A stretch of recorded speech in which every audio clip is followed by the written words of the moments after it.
Welcome back to another story on Infidelity Tales Lab. Before we begin, tell us, where in the world are you watching from? Now, let's dive into today's story. Chapter 1. The Perfect Life. Jerome Benton adjusted his tie in the hallway mirror, watching as 7-year-old Aaron rushed past with his backpack trailing behind him. At 35, Jerome had built what most would consider the American dream. His cybersecurity consulting firm generated 7 figures annually. His house in suburban Denver sat on 2 acres of pristine land, and his family seemed picture-perfect. "Dad, Mom's making pancakes," Aaron called out, his voice echoing from the kitchen. Jerome smiled, walking toward the warmth of morning sunlight streaming through the windows. Roberta stood at the stove, her auburn hair catching the light as she flipped pancakes with practiced ease. She'd been doing this routine for 5 years now, ever since they'd married in a small ceremony that she'd insisted on keeping simple. "Morning, beautiful," Jerome said, wrapping his arms around her waist from behind. Roberta leaned into him, but Jerome caught something in her reflection in the kitchen window, a tightness around her eyes that hadn't been there before. "Good morning, honey. I was thinking maybe I should finally do something useful with my time." "Useful? You raise our son, manage our home." "No, I mean productive for others." She turned in his arms. "I want to donate blood today." Jerome raised an eyebrow. In 5 years of marriage, Roberta had never shown interest in volunteer work or community service. She'd always claimed to be squeamish around medical procedures. "That's sudden. What brought this on?" "I saw an ad about the shortage. People are dying, Jerome. I have O-negative blood. I could help save lives." Something about her tone struck him as rehearsed, but Jerome dismissed the thought. Maybe she was just nervous about needles. "That's admirable. I'm proud of you." But as he watched her serve breakfast, Jerome's trained eye for patterns, honed by years of detecting digital security threats, picked up subtle anomalies. The way she avoided direct eye contact, the slight tremor in her hands, the forced brightness in her smile. "Actually," Roberta continued, setting plates down, "I already made an appointment for this afternoon at Denver General's Blood Center." Aaron looked up from cutting his pancakes. "Can I come watch, Mom?" "No, sweetheart. It's better if I go alone. These things make some people uncomfortable." Jerome studied his wife's face. In his line of work, he'd learned to read people. Their digital footprints often revealed truths their words concealed. But Roberta had always been an enigma. No social media presence, few friends, no family she kept in touch with. She told him her parents died when she was young, that she'd grown up in foster care. He'd accepted it, never pushed for details. Now, watching her insist on donating blood alone, something felt off. That evening, Jerome worked late in his home office, analyzing network vulnerabilities for a Fortune 500 client. The irony wasn't lost on him. He made his living finding hidden threats, yet he'd never deeply investigated the woman sleeping beside him every night. Around midnight, he heard Roberta moving around upstairs. Concerned she might be in pain from the blood donation, he climbed the stairs to check on her. The master bedroom was empty, but light leaked from under their bathroom door. Jerome approached quietly, his instincts sharpened. Through the gap, he heard Roberta speaking in hushed tones on her phone. "It's done," she whispered. "Yes, I'm sure the blood is in their system now." "How long before?" 3 to 5 days. "Good. And you're certain this will work?" Jerome pressed closer to the door, his heart rate increasing. "No, he doesn't suspect anything. He's too trusting, too comfortable." "Yes, Aaron will come with me. We stick to the plan." The call ended. Jerome heard the toilet flush, clearly a cover for the conversation. He quickly retreated to his office, mind racing. What plan? Come with her where? And why was she so specific about the blood being in their system? Jerome spent the rest of the night researching blood donation procedures, DNA databases, and forensic applications. By dawn, he'd uncovered something chilling. Blood donations were routinely tested and cross-referenced against criminal DNA databases for identification purposes. Was Roberta afraid her blood would reveal something? Or was she counting on it? Chapter 2. The Envelope. 7 days later, Jerome was reviewing security protocols for a client when the doorbell rang. Through his office window, he saw an official-looking sedan parked in his driveway, alongside a police cruiser. His stomach dropped. Jerome opened the front door to find a middle-aged woman in a lab coat flanked by two uniformed officers. The woman's expression was grave, professional, but her eyes held something else. Urgency, maybe fear. "Jerome Benton?" she asked, checking a file folder. "Yes. I'm Karen Fleming from Denver General's Blood Services Division. These are Officers Andrew Peters and Derek McLaughlin with Denver PD. We need to speak with your wife, Roberta Benton." Jerome's pulse quickened, but years of handling corporate crises had taught him to remain calm under pressure. "She's not home right now. Is there a problem with her donation?" Karen Fleming exchanged glances with the officers. "Sir, where is she currently?" "Running errands with our son. They should be back within the hour." Jerome studied their faces. "What's this about?" Officer Peters stepped forward. "Mr. Benton, we need to ask you some questions. May we come inside?" Jerome's cybersecurity background had taught him about information warfare. Sometimes the most dangerous threats came from those who should be trusted.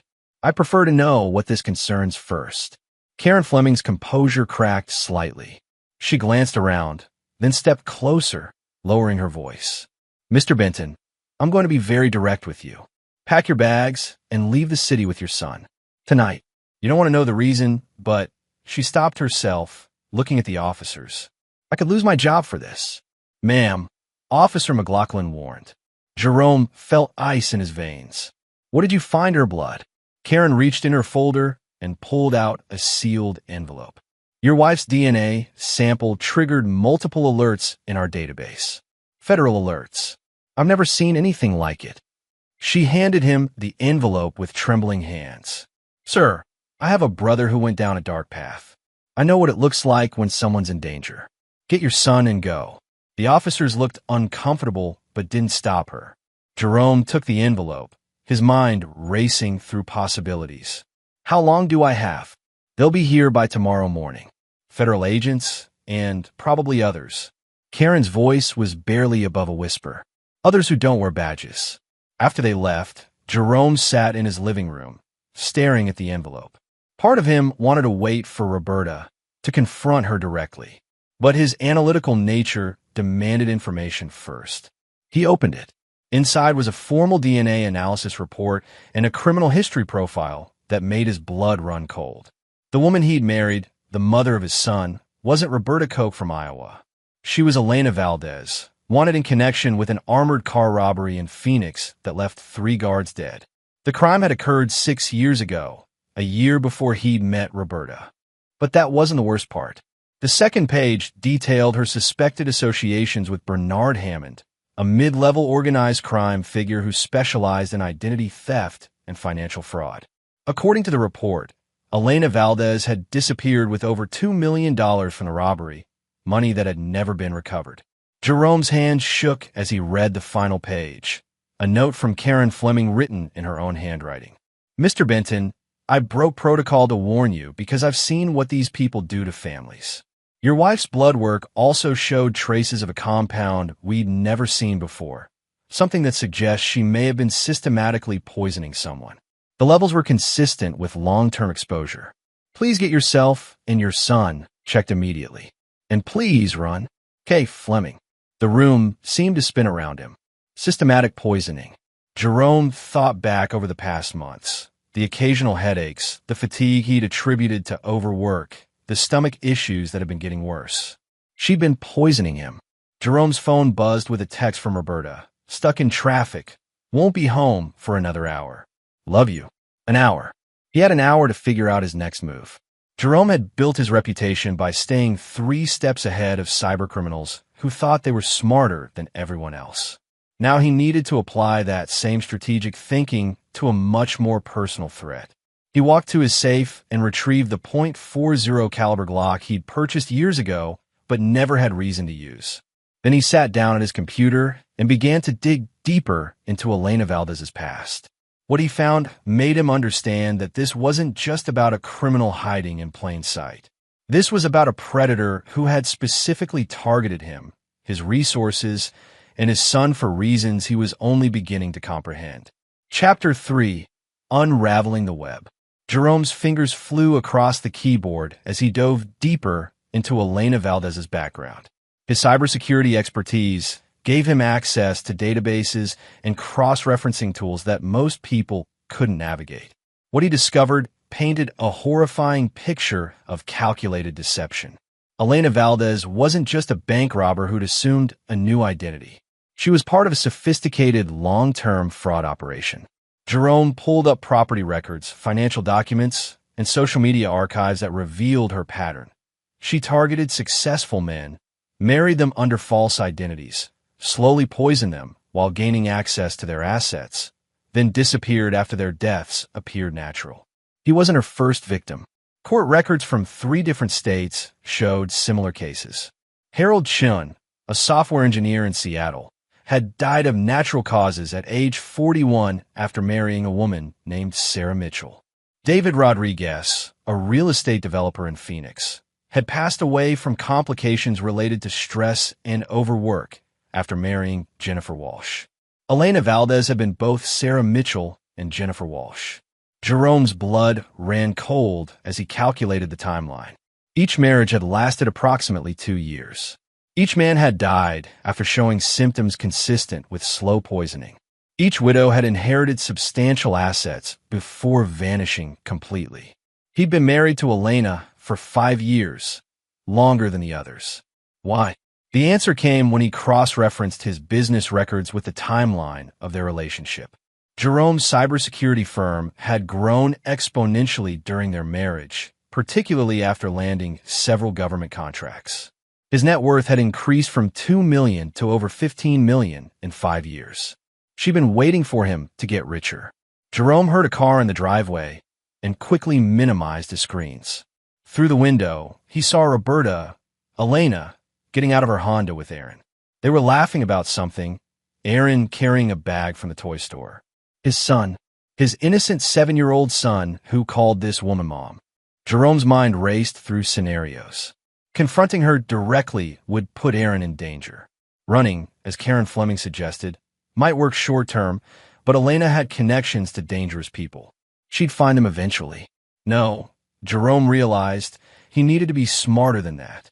"Honey, we're home," Elena called out, her voice carrying that same false warmth he now recognized as calculated performance. "In here," Jerome replied, pulling up a work document on his screen to appear normal. Aaron bounded into the office first, holding up a new action figure. "Dad, Mom bought me the robot that transforms into a dinosaur." "That's great, buddy," Jerome said, pulling his son close for a hug that he held a little too long. The thought of Elena planning to take Aaron away, or worse, made his jaw clench. Elena appeared in the doorway, studying Jerome's face with eyes that he now saw were constantly analyzing, calculating. "Everything all right? You look tense." "Just work stress," Jerome lied smoothly. "Big client presentation tomorrow." She nodded, but Jerome caught her glancing at his desk, her gaze lingering on the closed envelope from Karen Fleming that he'd carelessly left visible. "What's that?" she asked casually. "Medical forms for my physical next week," Jerome improvised.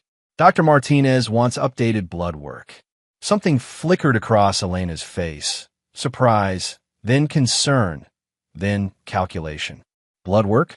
For what?" "Routine stuff. You know how doctors are." Jerome watched her reaction carefully. "Actually, I've been feeling pretty run down lately. Headaches, stomach issues. Maybe I should get checked out sooner." Elena's smile became forced. "I'm sure it's just stress from work. Maybe you should take a vacation. We could go somewhere, far away. Just the 3 of us." There it was, the beginning of her exit strategy. "That sounds wonderful," Jerome said. "Where are you thinking?" "Somewhere tropical. Maybe Costa Rica? I hear it's beautiful this time of year." Costa Rica, a country with no extradition treaty for many types of crimes. "I'll look into it," Jerome said. "But first, let me get this blood work done. I want to make sure I'm healthy before we travel." Elena's eyes narrowed almost imperceptibly. "Of course. Health first."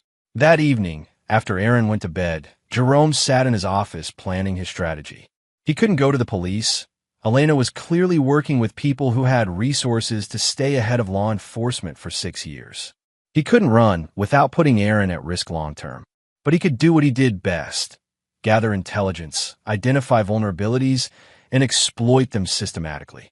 Jerome began building digital profiles on Bernard Hammond and his known associates. He traced financial patterns, communication networks, and operational methodologies. By 3 a.m., he'd identified something crucial. Hammond's operation relied on a specific money laundering process that moved funds through a series of shell companies before depositing them in offshore accounts. More importantly, Jerome had found evidence that the FBI had been investigating Hammond for months, building a RICO case that they hadn't yet been able to close due to insufficient evidence. Jerome smiled grimly. He was about to give them all the evidence they needed. But first, he had to survive long enough to see his plan through. Because when he checked his coffee maker the next morning, he found a fine white powder that hadn't been there the night before. Elena had accelerated her timeline. Chapter 4. The Hunter Becomes the Hunted. Jerome stared at the white powder, dusting the inside of his coffee maker, his hand hovering over the start button he'd almost pressed. The substance was barely visible. Anyone in a hurry would have missed it entirely. But Jerome's attention to detail, honed by years of identifying subtle digital intrusions, had saved his life. He photographed the powder with a macro lens, then carefully collected samples in small vials he normally used for collecting evidence of corporate data breaches. If Elena had accelerated her timeline, it meant something had spooked her. The blood test. She was afraid Jerome's medical examination would reveal the systematic poisoning. Jerome's phone buzzed with a text. Working late tonight. Don't wait up. Pizza money on counter for you and Aaron. R. Working late. Elena had never worked a day since they'd been married, claiming she needed time to heal from her traumatic childhood. Another lie in a web of deception. Jerome realized this might be his chance to search the house while she was gone. He'd lived with this woman for 5 years, but had never been suspicious enough to look for hidden compartments or concealed items. After dropping Aaron at his friend's house for a sleepover, Jerome began a systematic search of his own home. In Elena's jewelry box, hidden beneath a false bottom, he found a burner phone. The recent call history showed dozens of communications with 3 numbers he didn't recognize. Using his cybersecurity tools, Jerome traced the numbers. One belonged to Bernard Hammond. The second traced to a man named Alfonso Hood, who had a criminal record stretching back 20 years. The third number led to a woman named Donna Vaughn, who appeared to be Hammond's current girlfriend and financial coordinator. Jerome accessed the phone's text messages and felt his blood turn to ice. Elena to Hammond. He's getting suspicious. Wants blood work done. Moving to final phase. Hammond to Elena. Too soon. We need another month minimum to clean the accounts. Elena to Hammond. Can't wait. He found something. Need extraction by Thursday. Hammond to Elena. What about the kid? Elena to Hammond. Problem solved permanently. Make it look accidental. Jerome's hands shook as he read the last exchange. They weren't just planning to steal his money and disappear. They were planning to kill both him and Aaron. The burner phone contained something else. Photographs of documents. Bank routing numbers, account passwords, digital keys to Jerome's cryptocurrency wallets. Elena had been methodically stealing his financial information for months. But the most chilling discovery was a handwritten note in Elena's real handwriting. J. Benton, timeline accelerated due to suspicion. Liquidate all assets by Thursday. Ensure no loose ends remain. B. Will handle disposal. Disposal. Like he and Aaron were nothing more than inconvenient waste to be eliminated. Jerome's analytical mind kicked into overdrive. Today was Tuesday. He had less than 48 hours before they planned to kill him and his son. He photographed everything on the burner phone, then carefully replaced it exactly as he'd found it. Elena couldn't know he'd discovered her plan. Not yet. Jerome spent the next hour installing hidden surveillance cameras throughout the house, using equipment from his office that was designed to catch corporate spies. If Elena was going to accelerate her timeline, he needed to document everything. At 11 p.m., Elena returned home. Jerome pretended to be asleep, watching through barely cracked eyelids as she moved quietly through their bedroom. She went directly to the bathroom and made another hushed phone call. "It's me," she whispered. "Tomorrow night." He suspects something, but he's trying to play it cool. "Yes, I'm sure. I found research on his computer about blood testing and poisoning symptoms." Jerome's heart hammered against his chest. She'd been monitoring his computer activities. "The boy is at a friend's house tonight. We can grab him after school tomorrow. Make it clean. No evidence pointing back to us." A pause. "Yes, I understand the risks. But $15 million is worth it. Plus his business contracts with the government. Those client lists could be valuable to the right buyers." Jerome realized with growing horror that this wasn't just about his personal wealth. Elena and her associates planned to sell his government cybersecurity contracts to foreign interests. They weren't just committing murder and theft. They were planning espionage. After Elena fell asleep, Jerome crept to his office and began implementing the plan he'd been formulating. If Elena thought she was dealing with just another trusting victim, she was about to learn otherwise. Jerome had spent his career staying ahead of sophisticated criminal hackers. Elena Valdez and Bernard Hammond were about to discover what happened when they tried to victimize someone who could hack back. He started by accessing Hammond's financial networks, using techniques that were technically illegal but absolutely necessary. Jerome identified the shell companies, traced the money flows, and began systematically documenting everything for the FBI file he was building. Then he got creative. Jerome planted digital evidence linking Hammond's organization to several unsolved crimes that he wasn't actually connected to. He created false communications that would lead investigators to hidden assets. Most importantly, he began systematically transferring the stolen money from his accounts back to secured accounts that only he could access. If Elena wanted to play a long game of deception and murder, Jerome would show her what a real strategic mind could accomplish. But as dawn approached, Jerome realized that outsmarting them might not be enough. Elena had murdered at least 3 other men. Hammond had connections to dangerous people who killed for much less than $15 million. Jerome was going to have to fight back in ways he'd never imagined. Chapter 5. The Trap Takes Shape. Jerome woke Wednesday morning to the smell of bacon and Elena's cheerful humming from the kitchen. The same performance she'd given him for 5 years, now revealed as the calculated behavior of a predator. He checked his hidden cameras from his phone and saw that Elena had been up since 5 a.m., cleaning and organizing with unusual thoroughness. She was preparing for their departure. "Morning, sleepyhead," Elena said as Jerome entered the kitchen. She handed him a cup of coffee with a bright smile. "You look better. Maybe you're finally getting over whatever was making you feel sick."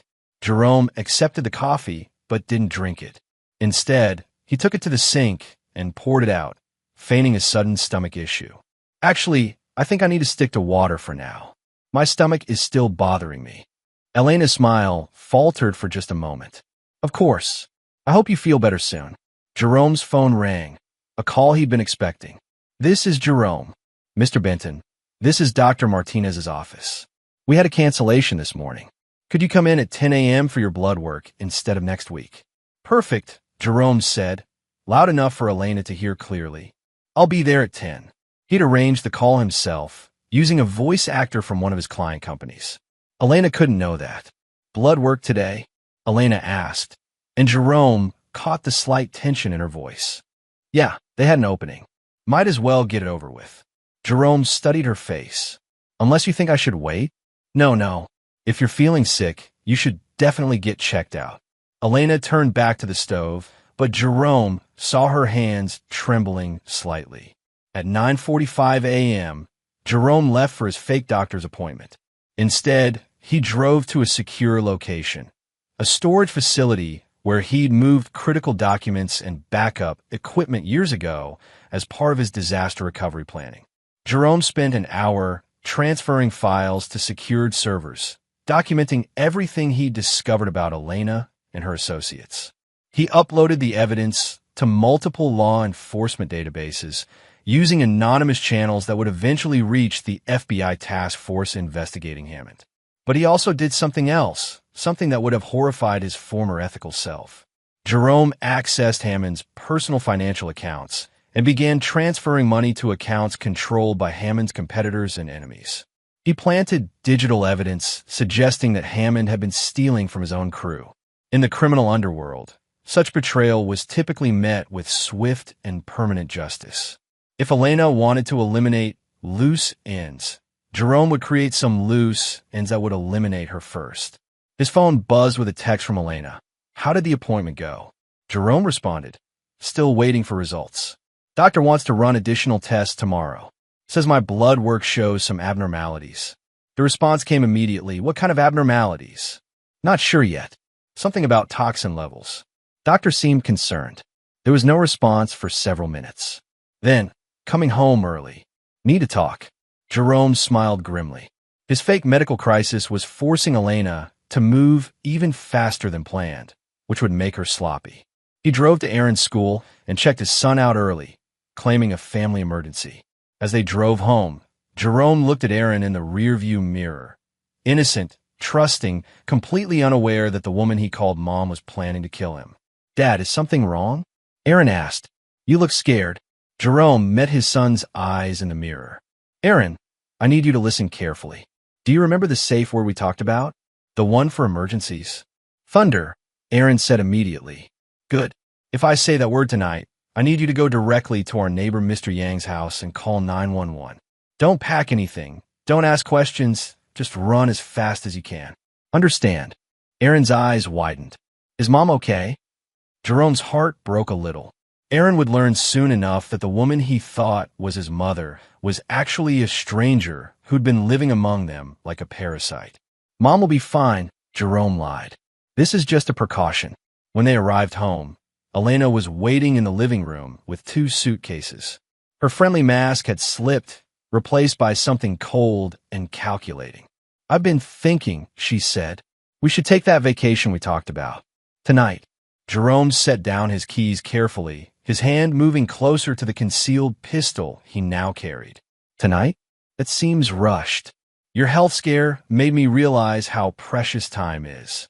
I found us a flight to Costa Rica, leaving at midnight." Elena's eyes never left his face. "Already booked it. What about Aaron's school?" "My work commitments." "Health is more important than work," Elena said. "Aaron can catch up on school later." Aaron looked between his parents, confusion clear on his face.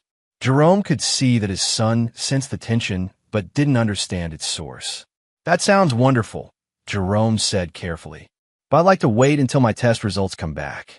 The doctor seemed really concerned about those toxin levels. Elena's mask slipped further. "What exactly did he say about toxins?"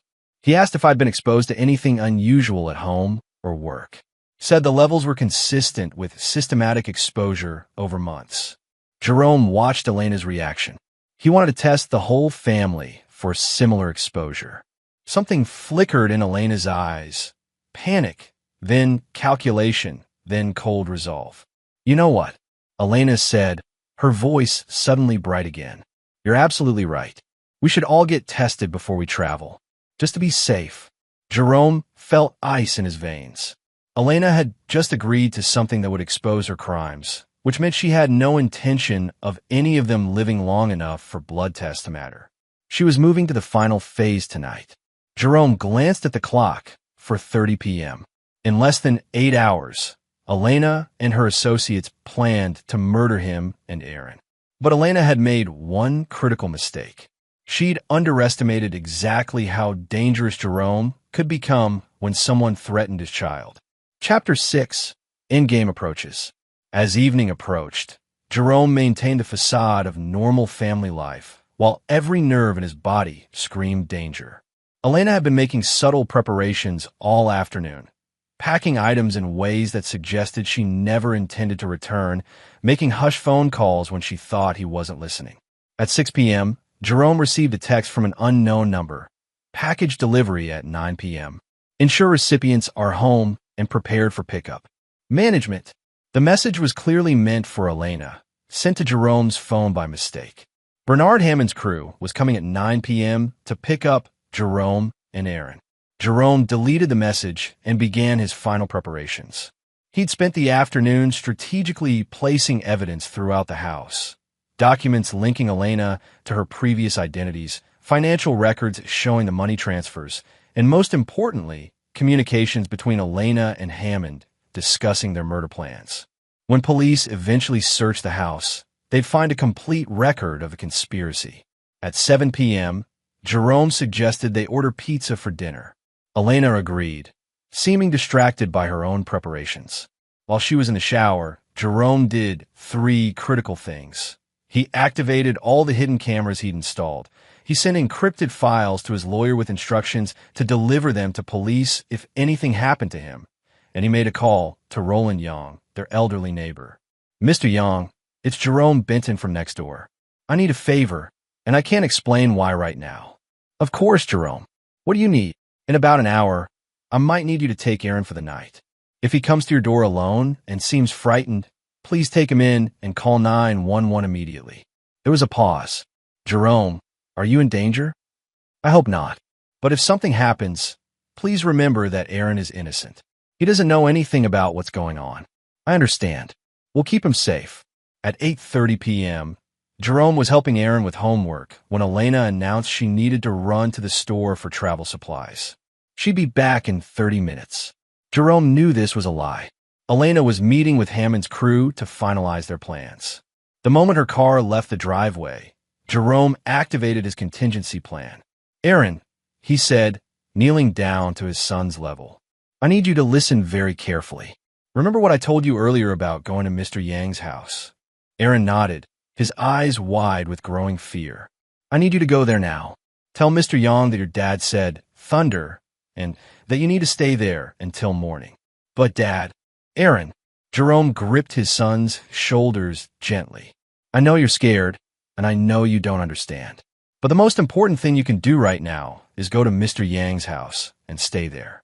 Can you be brave for me?" Tears welled up in Aaron's eyes, but he nodded. "Are you going to be okay?" Jerome hugged his son tightly, breathing in the scent of his hair, memorizing the feeling of his small arms wrapped around his neck. "I'm going to do everything I can to make sure we're both okay. But first, I need to know you're safe." Jerome walked Aaron to the back door and watched as his son ran across the yard to Mr. Yang's house. The elderly man was waiting at his door. He'd been watching from his window. Aaron disappeared inside, and Jerome felt a small measure of relief. Now he could focus on surviving the next hour. Jerome returned to his house and made final preparations. He positioned additional weapons throughout the rooms: kitchen knives, a baseball bat, a heavy flashlight. He double-checked that all the surveillance cameras were recording to cloud storage that Elena couldn't access. At exactly 9 p.m., a black SUV pulled into his driveway. Elena got out of the passenger seat, followed by 3 men. Even in the darkness, Jerome could see that one of them matched the description of Bernard Hammond. They thought they were coming to murder a trusting, unsuspecting victim. Jerome smiled grimly as he watched them approach through his security cameras. They had no idea they were walking into a trap set by someone who'd spent years thinking 3 moves ahead of sophisticated adversaries. Elena used her key to open the front door. Jerome heard her call out, "Honey, I'm home. I brought some friends who want to meet you." Jerome stepped into the living room, his hands visible and empty, playing the role of confused victim one last time. "Elena, what's going on? Who are these people?" Bernard Hammond stepped forward, a tall, thin man with cold eyes and expensive clothes. "Mr. Benton, we need to have a conversation about your wife." "What about her?" Jerome asked, injecting just the right amount of confusion into his voice. "She hasn't been entirely honest with you," Hammond said with a predatory smile. "Her name isn't really Roberta, and she's been stealing from you for quite some time." Jerome let surprise and shock play across his face. "What are you talking about?" Elena stepped closer, and Jerome saw she was holding a small pistol. "I'm sorry, Jerome. I never wanted it to end this way." "In what way?" Jerome asked, backing toward the staircase as planned. "We need your cooperation accessing some accounts," Hammond said. "After that, we'll make this as painless as possible." Jerome had heard enough. These people had murdered others, planned to kill his son, and stood in his living room discussing it like a business transaction. "You know," Jerome said, his voice changing from confused to cold, "I have to admit something. I haven't been entirely honest with you either." Hammond frowned. Elena's grip tightened on her pistol. I've known who you really are for 2 days now, Jerome continued. Elena Valdez, wanted for multiple murders. Bernard Hammond, under federal investigation for organized crime. Alfonso Hood, wanted for kidnapping and assault. The third man, Hood, shifted nervously. Hammond's eyes narrowed. And here's the thing, Jerome said, reaching into his jacket. I've been recording everything you just said. Elena raised her pistol, but Jerome was already moving, diving behind the couch as he activated the signal that would bring help. The war for Jerome's life was about to begin. Chapter 7. The Wolf Reveals His Teeth. As Elena's first shot splintered the couch where Jerome had been standing, he rolled behind his leather recliner and activated the signal he'd prepared. Not to police, who might take too long to arrive, but to something much more immediate. Every light in the house suddenly blazed on, triggered by smart home automation. Simultaneously, speakers throughout the house began broadcasting the conversation that had just taken place, amplified loud enough for the entire neighborhood to hear. We need your cooperation accessing some accounts. After that, we'll make this as painless as possible. Hammond's voice echoed from multiple speakers as exterior floodlights illuminated the yard like a sports stadium. Elena, shut that off, Hammond barked. But Jerome had routed the audio system through encrypted servers. Elena couldn't stop it without access codes she'd never been given. I've known who you really are for 2 days now. Elena Valdez, wanted for multiple murders. Bernard Hammond, under federal investigation for organized crime. Jerome's voice now broadcast their identities to everyone within 3 blocks. Alfonso Hood moved toward the stairs, trying to flank Jerome's position. But Jerome had spent the afternoon preparing for exactly this scenario. As Hood reached the 3rd step, his foot triggered a nearly invisible wire that brought down a carefully balanced shelf of heavy books. Hood stumbled backward, cursing and clutching his shoulder. The bastard set traps, Hammond snarled. Elena, you said he was just a computer nerd. He is, Elena shouted over the continuing audio broadcast. This doesn't make sense. Jerome used their confusion to move to his next position, the kitchen, where he'd prepared his most effective surprise. You know what doesn't make sense? Jerome called out from behind the kitchen island. 3 professional criminals walking into the home of a cybersecurity expert without doing proper reconnaissance. He popped up long enough to hurl a kitchen knife that embedded itself in the wall inches from Hammond's head. You see, Elena, Jerome continued, his voice carrying a coldness that none of them had heard before. You made one critical error. You assumed I was just another trusting victim. Hammond gestured for Hood to circle around to the kitchen's other entrance. But as Hood moved past the dining room, motion sensors triggered a cascade of falling objects. Everything from books to decorative items to Aaron's toy building blocks scattered strategically to create chaos and noise. But I've spent my entire career hunting predators, Jerome's voice continued from the speakers. People who hide in digital shadows, thinking they're smarter than everyone else. People exactly like you. Elena fired twice more at Jerome's voice, but he was already moving to his next position.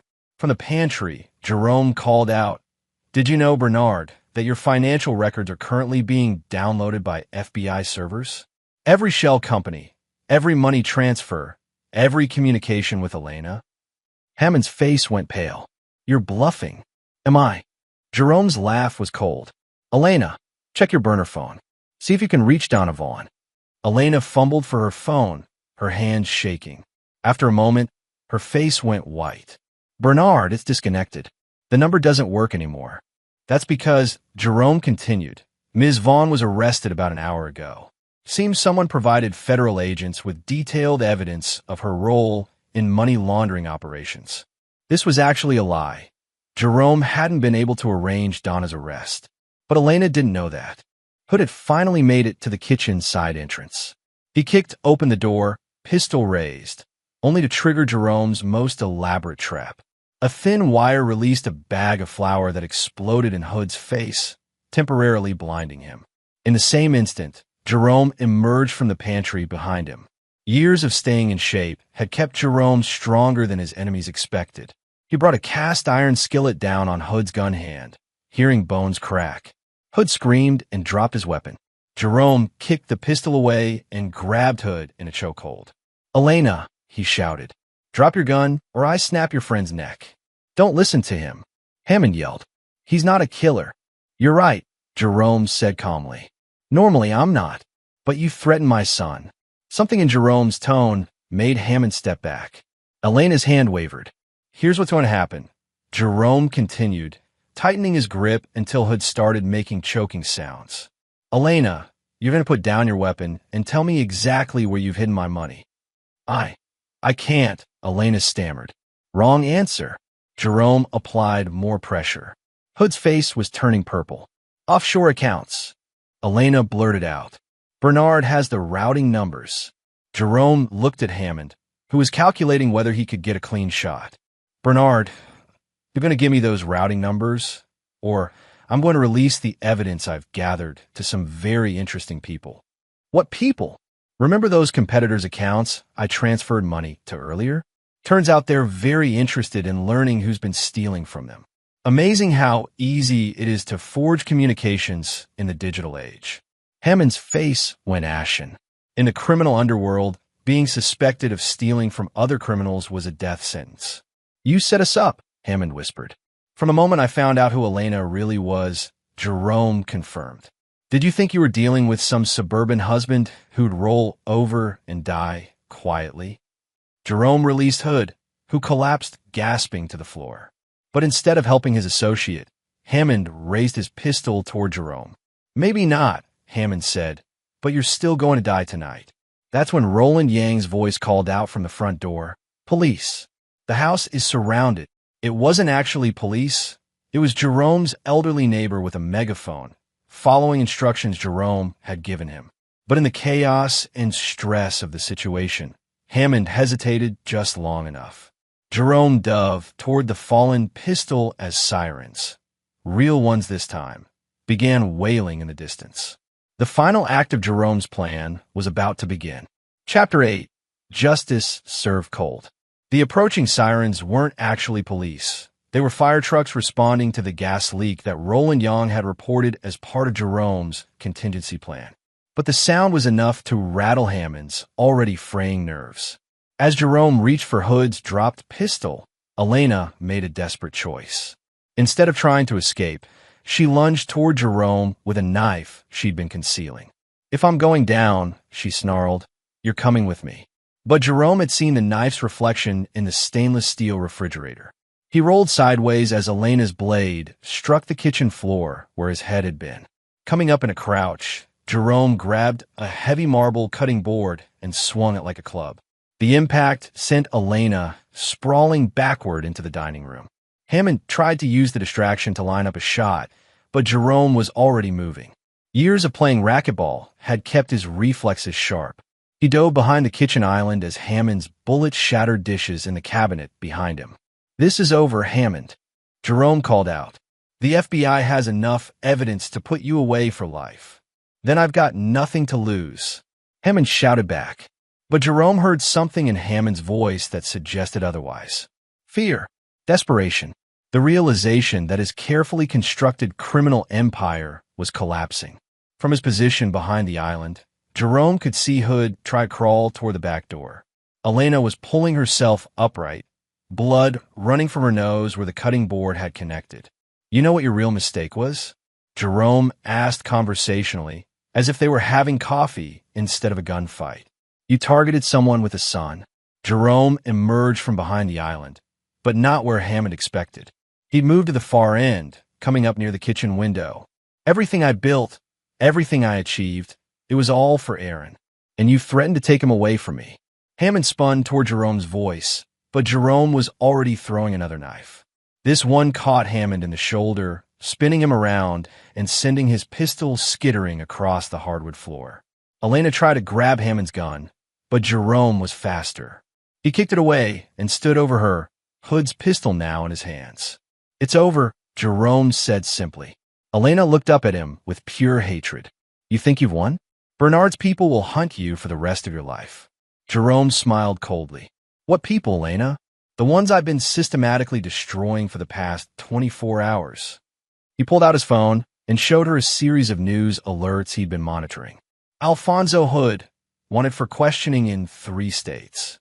Bernard Hammond, federal warrants issued this morning. Donna Vaughn, arrested for money laundering. Your entire organization is finished. Elena's face went white. That's impossible. You couldn't have. I've had FBI cooperation since yesterday morning. Jerome lied smoothly. Did you think I'd face you alone? This was psychological warfare now. Jerome needed them to surrender rather than fight to the death in his home, where Aaron might eventually return. Hammond was trying to stop the bleeding from his shoulder. You're lying. If the FBI were involved, they'd be here already. They are here, Jerome said. They've been watching the house since this afternoon. They wanted to catch you in the act of attempted murder. On cue, bright lights suddenly illuminated the front yard as 3 black SUVs pulled up. But these weren't FBI vehicles. They were unmarked cars that Jerome had arranged through a private security firm he'd worked with. The drivers had instructions to create the appearance of a law enforcement response. Elena looked out the window and saw armed figures in tactical gear surrounding the house. She couldn't know they were private security rather than federal agents. Time's up, Jerome said. Hands behind your heads, on your knees. Hammond looked around desperately, calculating odds. Hood was barely conscious. Elena was bleeding and surrounded. Outside, what appeared to be federal agents had the house locked down. Don't even think about it, Jerome warned as Hammond's eyes moved toward the knife that had wounded him. I'm not the same person you thought you were dealing with. I've learned some things about myself tonight. Something in Jerome's tone, a cold certainty, made Hammond's shoulders slump in defeat. On your knees, Jerome repeated. Now, one by one they complied. Real police sirens were approaching now. Jerome's security team had called them as planned. In minutes, the house would be full of actual law enforcement with actual authority to arrest murderers. Elena, Jerome said as they waited, I want you to know something. Aaron is safe. He's been safe since before you got here tonight. Everything you tried to do to my family failed. Elena looked up at him with tears of rage and frustration. I would have made you happy. We could have had a good life together. You're a killer, Jerome replied simply. You murdered 3 innocent men and planned to kill my 7-year-old son. There's no world where that ends with happiness. The front door burst open as police officers flooded the house, weapons drawn. Jerome immediately set down Hood's pistol and raised his hands. Jerome Benton, one of the officers, called out. Are you injured? I'm fine, Jerome replied. But I think these 3 could use medical attention before you book them for attempted murder. As Elena, Hammond, and Hood were handcuffed and read their rights, Jerome felt a strange mixture of exhaustion and relief.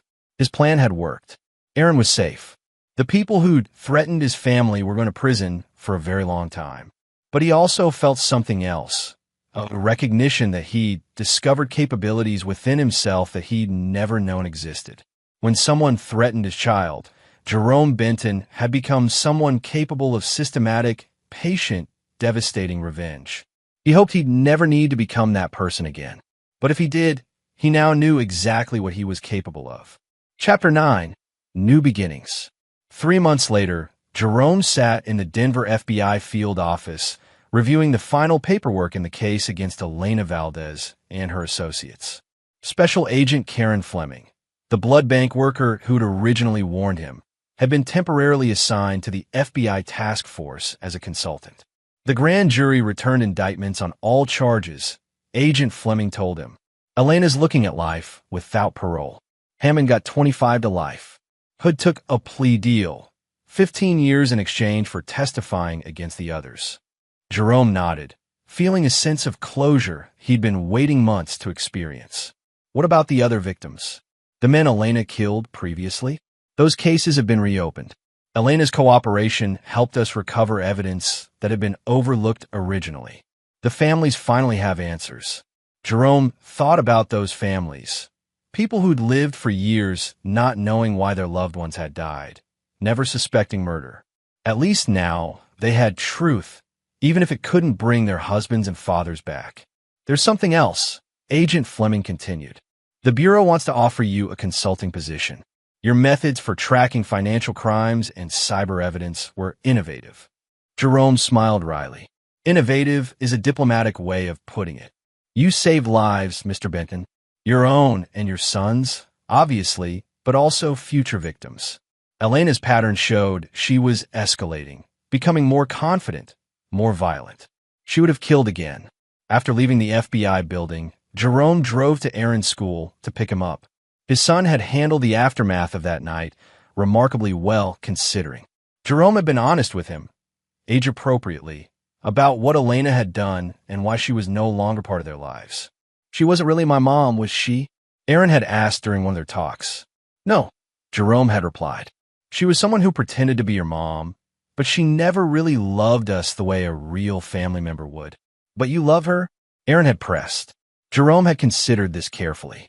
I love who I thought she was. But that person wasn't real. Elena was playing a character, like an actress in a movie. Now, watching Aaron run toward the car with his backpack bouncing, Jerome marveled at his son's resilience.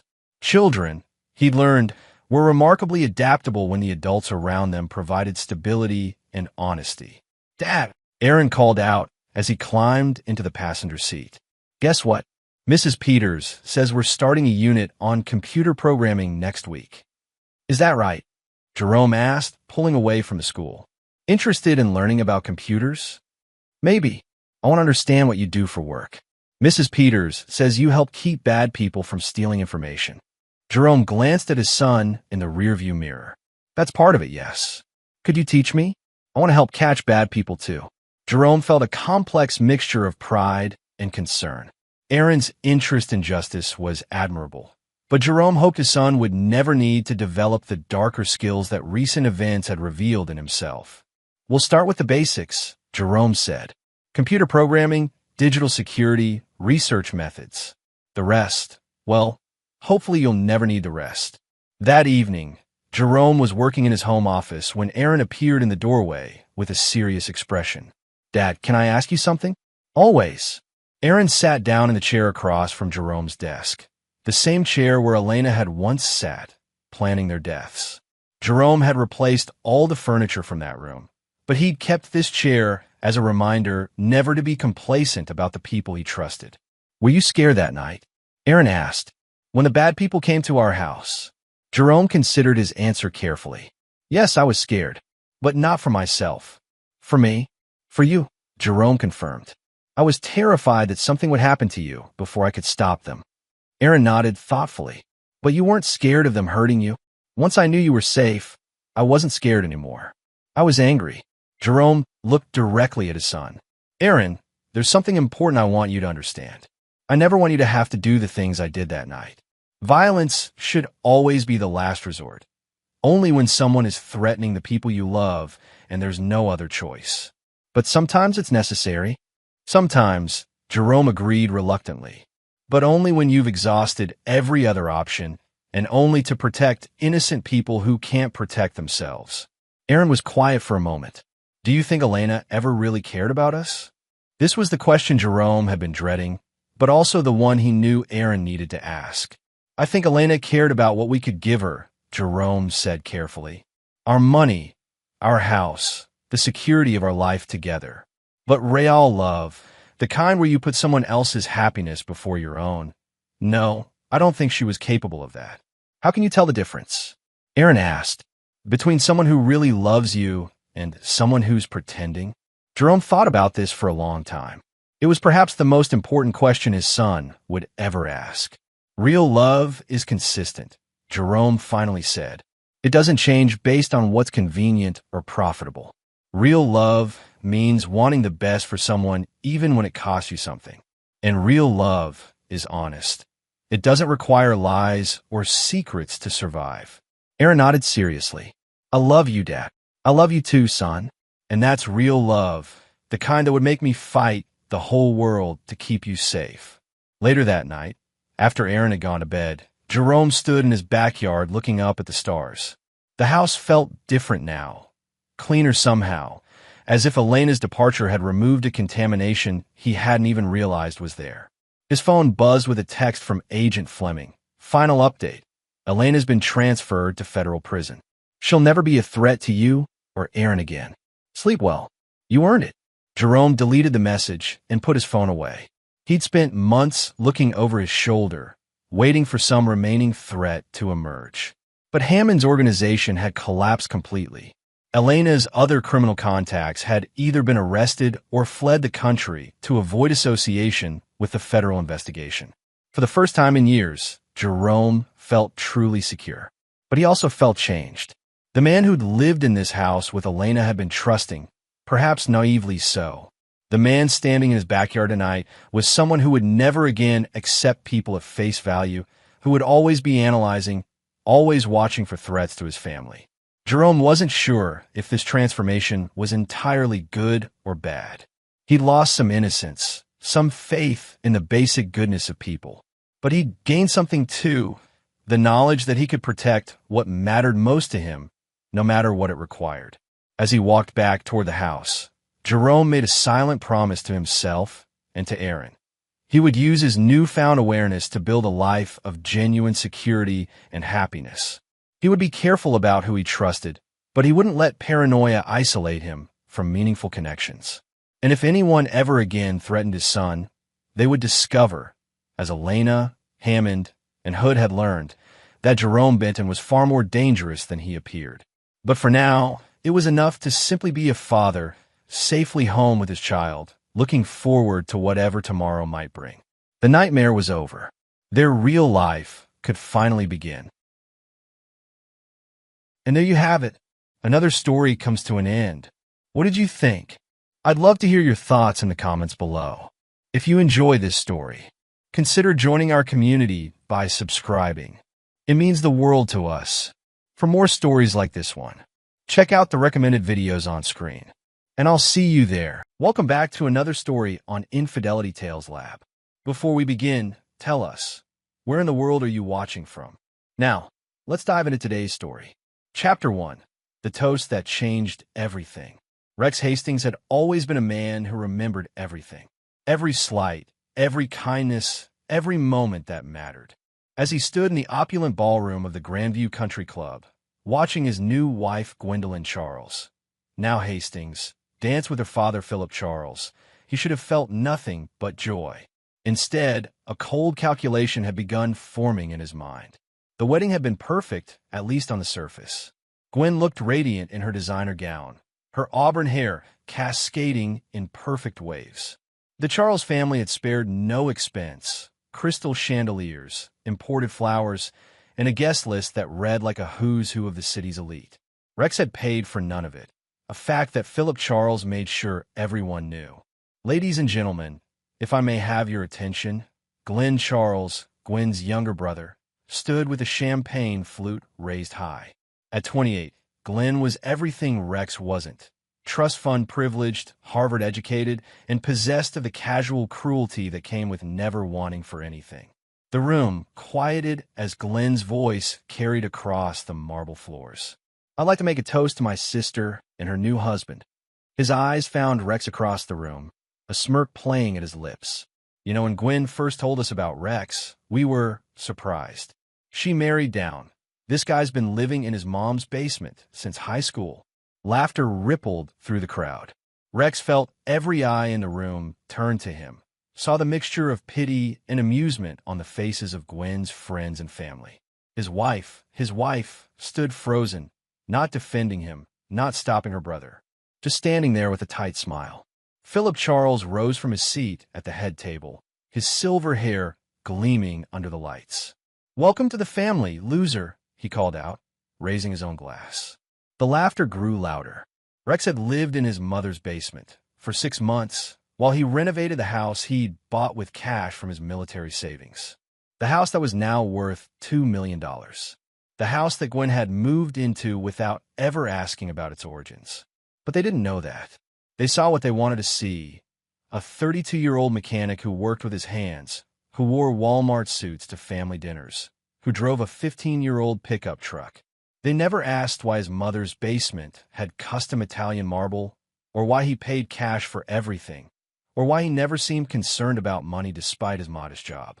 Rex rose slowly from his seat, the laughter beginning to die as all eyes fixed on him. He was a big man, 6'3", with the kind of muscle that came from real work, not gyms. His dark hair was cut military short, and his green eyes held a coldness that made people uncomfortable when they really looked. "Is that really true?" he asked, his voice carrying despite its quiet tone. He pointed to the projector that had been set up for the wedding slideshow. "Watch this." The room went dead silent. Rex had anticipated this moment. He'd known the Charles family would try to humiliate him. They'd been doing it for the 2 years he'd dated Gwen. What they didn't know was that Rex Hastings was not a man who forgave or forgot. And he certainly wasn't a man who took humiliation lying down. He'd been planning this for months. The first image that appeared on the screen was Glenn's college transcript. Straight C's despite his Ivy League education. The second was his arrest record. 3 DUIs that Daddy's money had made disappear. The third was more interesting. Photos of Glenn with Maddie Watkins, his fiancée's maid of honor, in what appeared to be very intimate circumstances. "Glenn," Rex said conversationally, "tell everyone about your relationship with Maddie. The one that's been going on for 8 months. The one your fiancée, Jesse, doesn't know about." Glenn's face went white. Jesse Cantu, his fiancée, turned to stare at him in horror. But Rex wasn't done. The next slide showed Philip Charles's gambling debts. Over $300,000 owed to some very unforgiving people. People who had been remarkably patient thanks to Rex's intervention. "Philip," Rex continued, his voice never rising above a conversational tone, "perhaps you'd like to explain to your wife, Eleanor, where the money from your retirement fund really went." Eleanor Charles swayed in her seat, one hand pressed to her chest. Rex looked around the room at the shocked faces, at the family who had just finished humiliating him. "You see, when you spend your life assuming people are beneath you, you stop paying attention to who they really are." Chapter 2. The Real Rex Hastings. 3 hours after the reception ended in chaos, Rex sat in his study, the one in the basement that Glenn had mocked, smoking a Cuban cigar and watching the security monitors that covered every inch of his property. Gwen hadn't spoken to him since the slideshow. She'd locked herself in their bedroom, alternating between sobbing phone calls to her mother and what sounded like throwing things. Rex didn't care. He'd met Gwendolyn Charles 2 years ago when she'd brought her Mercedes to his shop. She'd been everything he'd thought he wanted, beautiful, educated, from a good family. She'd also been married to Jason Bailey at the time, though she'd conveniently forgotten to mention that for the first 3 months they dated. Rex had discovered the truth the way he discovered everything, through careful observation and patience. He'd followed her one night, watched her kiss another man goodbye at an expensive restaurant. That man had been Tyler Rivers, her divorce attorney. The same Tyler Rivers who was now handling her divorce from Jason and sleeping with his client. It would have been easy to walk away then. Most men would have. But Rex Hastings wasn't most men. He'd spent 8 years in Army Special Forces, 4 of those in places that didn't exist on any official map. He'd learned patience, planning, and the art of getting revenge on people who thought they were untouchable. So instead of leaving, he'd started planning. The basement study was his sanctuary. Military precision organized everything. File cabinets with detailed dossiers on everyone in Gwen's life, computers with encrypted drives, and a safe containing documents that would destroy half the prominent families in the city. The walls were lined with monitors showing feed from cameras he'd placed throughout the house, in Gwen's car, and in a dozen other strategic locations. Rex had learned early that information was the ultimate weapon. His phone buzzed. A text from an unknown number. "Nice show tonight. We should meet." A friend. Rex smiled. He'd been expecting this. The friend was Kenneth Atkins, a private investigator who specialized in very discreet services for very dangerous people. Rex had used him before, back when he was still active duty and needed certain problems to disappear quietly.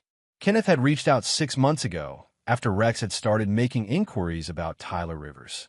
What Kenneth had found was interesting. Tyler Rivers wasn't just a divorce attorney.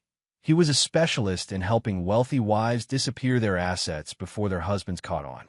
He'd perfected a system, seduce the client, manipulate the divorce proceedings, take a cut of the hidden assets, and move on to the next mark. Gwen was just his latest victim, except she thought she was the predator. Rex pulled up the files on his computer. Tyler had used the same pattern with 5 other women over the past 3 years. Each time, the husband had been left financially destroyed while Tyler and his client disappeared with millions. The last husband, Ralph Downey, had ended up so destroyed that he'd eaten his gun in his empty mansion. That's when Rex knew Tyler Rivers had to die. But death was too simple. Rex wanted Tyler to understand what it felt like to lose everything: money, reputation, family, hope. He wanted Tyler to beg for the death that wouldn't come. A sound from upstairs drew his attention to the monitors. Gwen was leaving the bedroom. Phone pressed her ear. Rex turned up the audio feed. "Can't believe he humiliated my family like that," she was saying. "Tyler, I don't care about the plan anymore. I want him destroyed. I want him to lose everything." Tyler Rivers' voice came through clearly. Rex had upgraded the audio equipment last month. "Baby, calm down. This actually works in our favor. Now we have grounds for emotional distress, maybe even defamation. We can take him for everything and claim he was abusive. How soon can we file? I'll have the papers ready by Monday. We'll hit him with divorce, restraining order, and a lawsuit all at once. By the time I'm done with him, he'll be lucky if he keeps that stupid truck." Rex leaned back in his chair, still smiling. They had no idea what they were walking into. He pulled up another file on his computer, the real Rex Hastings. The one who'd inherited $2 million from his grandfather's oil investments. The one who'd turned that into $20 million through careful investments and some very profitable contracts during his military service. The one who owned the auto shop where he worked, plus 3 others across the state. The one who'd bought Gwen's dream house in cash just to watch her fall in love with it. The one who'd been planning her destruction since the day he found out about Tyler Rivers. Chapter 3. The Setup. Monday morning arrived gray and cold, matching Rex's mood as he prepared for war. He'd spent the weekend watching Gwen and Tyler through his surveillance network, documenting every conversation, every plan, every detail of their scheme to destroy him. They were good. He had to give them credit. Tyler had convinced 3 of Gwen's friends to sign affidavits claiming they'd witnessed Rex being emotionally abusive and controlling. Sherry Mayo, Gwen's college roommate, even claimed Rex had threatened her at a dinner party last month. The fact that Rex had never spoken to Sherry beyond polite greetings didn't seem to matter. But Rex had something they didn't expect: time and preparation. He'd known this day was coming for months. Every conversation with Gwen had been calculated, every gift a strategic move, every moment of their marriage a chess piece position for this endgame. While they thought they were manipulating him, he'd been orchestrating their downfall. The auto shop was busy when Rex arrived, but he barely noticed the customers or his employees. His mind was focused on the files he'd been assembling, the evidence he'd been gathering, the trap he'd been setting. "Boss, you okay?" asked Darren Henry, his shop foreman. Darren was one of the few people who knew Rex's real background. They'd served together in Afghanistan before Darren lost his leg to an IED. "You look like you're about to kill someone." "Not kill," Rex said quietly. "Something worse." At 10:30, a process server arrived with the divorce papers. Rex read them while drinking coffee, noting every lie, every exaggeration, every legal maneuver Tyler thought would work. The man was good. The papers painted Rex as an unstable, abusive husband who trapped an innocent woman in a nightmare marriage. If a judge saw only these papers, Rex would lose everything. But Rex had insurance. He picked up his phone and dialed a number he'd memorized months ago. "Christoph, it's Rex. Is your offer still good?" Christoph Archer was what polite people called a debt collector and what realistic people called a loan shark. He was also the man who owned Philip Charles's gambling debts, debts that Rex had quietly purchased last month for 70 cents on the dollar. "Rex, my friend, of course. When do you want me to collect?" "Tonight. Make it memorable, but don't permanently damage him. I need him functional for what comes next. Consider it done." "What about the interest payments you've been making?" "Stop them. Let him know exactly how much trouble he's in." Rex's next call was to Kenneth Atkins. "Kenneth, I need you to deliver some packages today. To every law firm in the city. Make sure Tyler Rivers knows they're coming." The packages contained copies of Tyler's files on his previous victims, along with documented evidence of his pattern of fraud. Rex had spent months gathering the evidence, tracking down ruined husbands, building an ironclad case that would destroy Tyler's career and land him in prison. But prison wasn't enough. Rex's final call was to someone who didn't have a name, just a number. The voice that answered spoke with a slight accent that could have been Eastern European or Middle Eastern. It was deliberately hard to place. Rex Hastings. How interesting. I wonder when you would call. Is the girl still available? Lynn? Yes, though she's become quite expensive since her last assignment. Lynn Chung was what the intelligence community called a honey trap, a specialist in seducing targets and extracting information. Rex had worked with her once during a black operation in Thailand. She was beautiful, brilliant, and absolutely without conscience when it came to her work. I need her to get close to Tyler Rivers. Complete infiltration.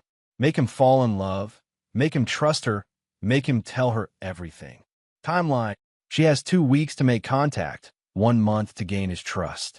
After that, I'll give you the endgame. Payment. $200,000.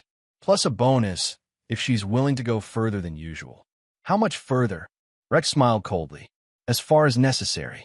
After hanging up, Rex returned to reading Tyler's divorce filing. The man had been thorough. Claims of emotional abuse, financial manipulation, threats against Gwen's family. All lies, but well-crafted lies that would be hard to disprove in court. What Tyler didn't know was that Rex had been recording everything for months. Every conversation, every argument, every intimate moment between Tyler and Gwen.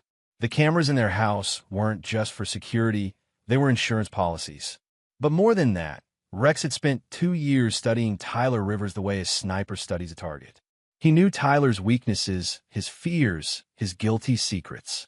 He knew about Tyler's cocaine habit, carefully hidden from his law partners. He knew about Tyler's gambling problem, worse than Philip Charles's. He knew about the trust fund Tyler had embezzled from his own mother, thinking she'd never notice because of her dementia.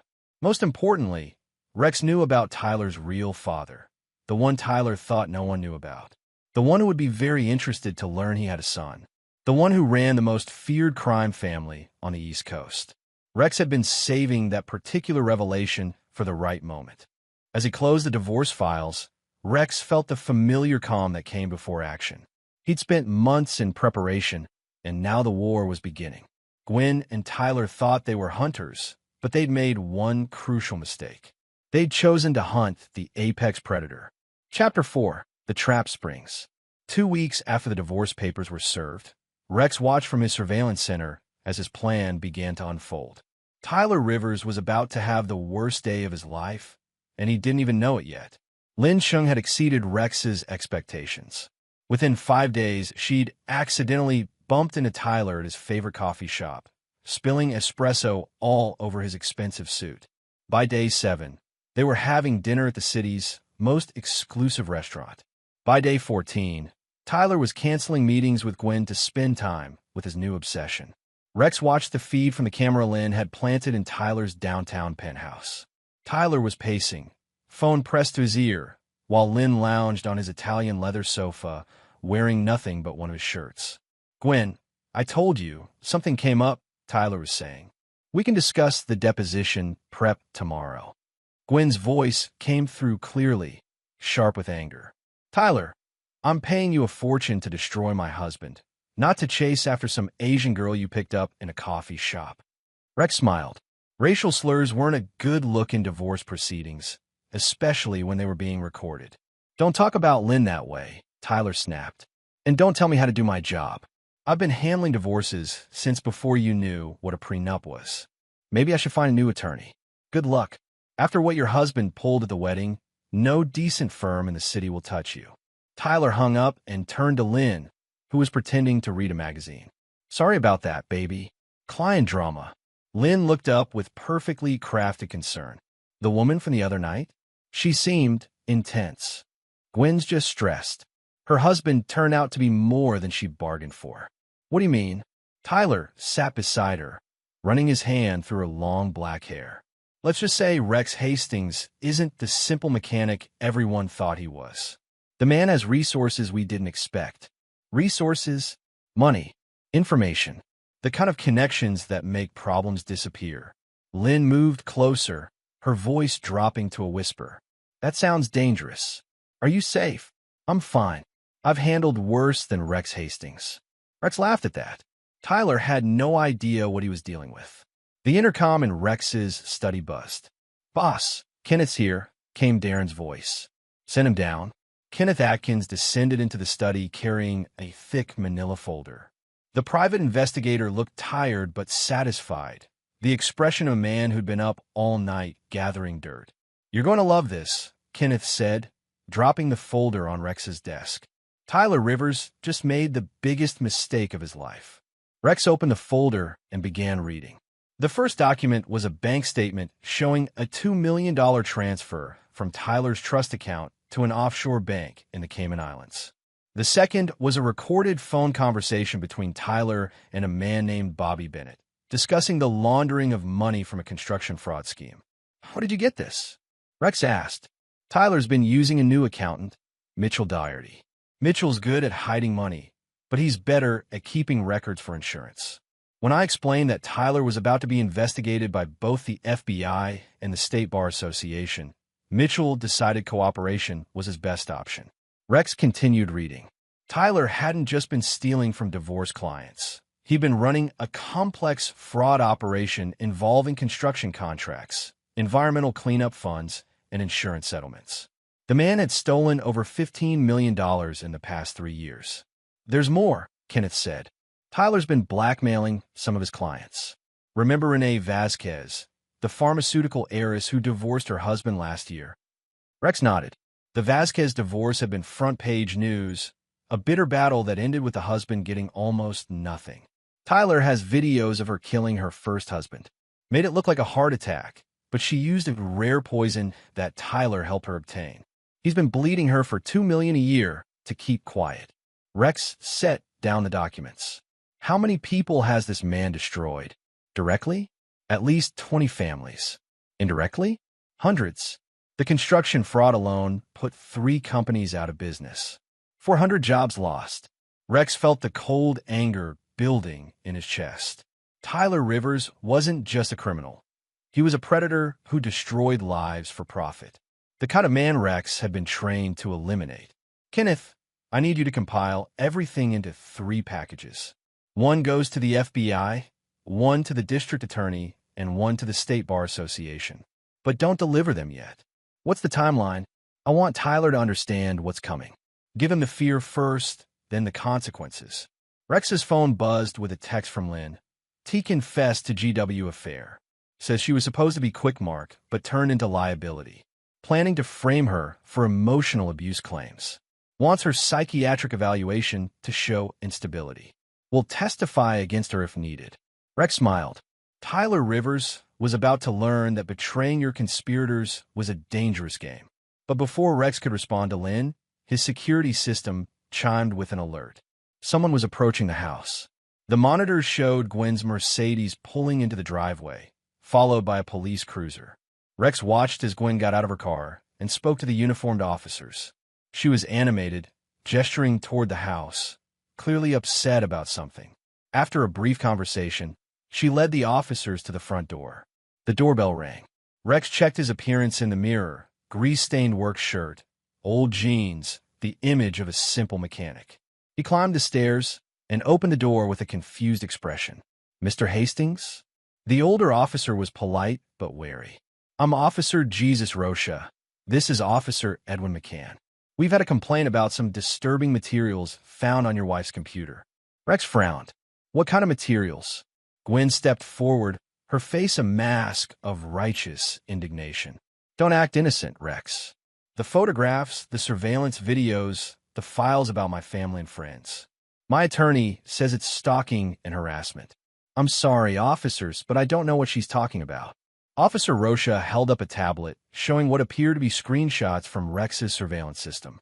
"Mr. Hastings, these appear to be from cameras placed in your home without your wife's knowledge or consent. That's illegal in this state." Rex examined the images, his expression shifting from confusion to understanding to anger. "Officers, I think there's been a misunderstanding. Those cameras were installed for our security system, with my wife's full knowledge and consent." "That's a lie," Gwen snapped. "Gwen, Rex said calmly. Remember when we had the break-in last year? You specifically asked me to install cameras in every room so you'd feel safe. The officers looked between them, clearly uncertain. Mr. Hastings, Officer McCann said, "We're going to need to see the original security system documentation and any consent forms." "Of course. Please come in."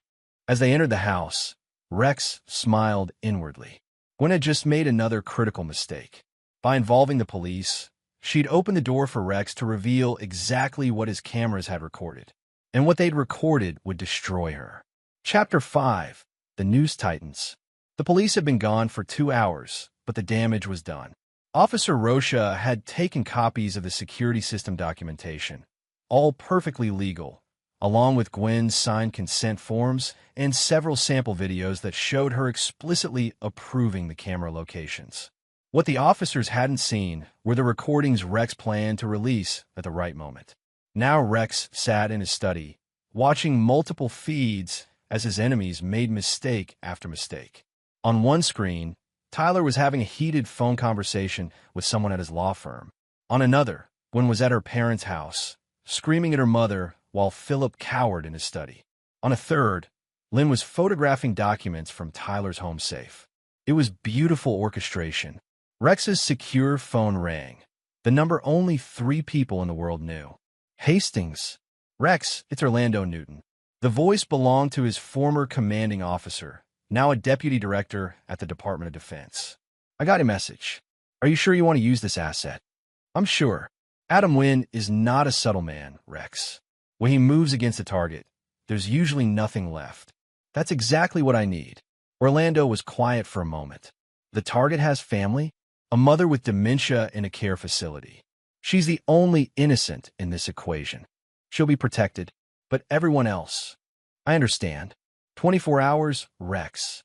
After that, this conversation never happened. Rex hung up and turned his attention back to the monitors. Tyler had finished his phone call and was now pouring himself a large scotch, his third since the police visit. Lynn was curled up beside him, running her fingers through his hair while he ranted. "That bastard is playing games with me," Tyler was saying. "First the wedding slideshow, now police at his door. He's trying to provoke me." "Maybe you should walk away," Lynn suggested. "Find an easier target." "No, I've invested too much time in this. Besides, Gwen's loaded.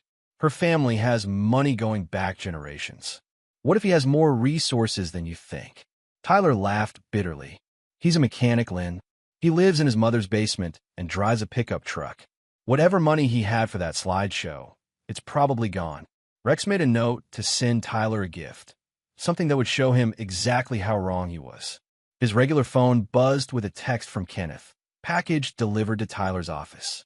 Partners calling emergency meeting. Bar Association launching investigation.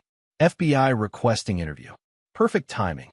Rex pulled up Tyler's office cameras. Kenneth had installed them during a security consultation last month. The feed showed Tyler's law partners, Philip Gifford and Jerry Gillespie, waiting in the conference room while Tyler paced outside, phone pressed to his ear. "I don't care what the FBI wants," Tyler was shouting into the phone. "This is a witch hunt orchestrated by client's husband. It's all fabricated."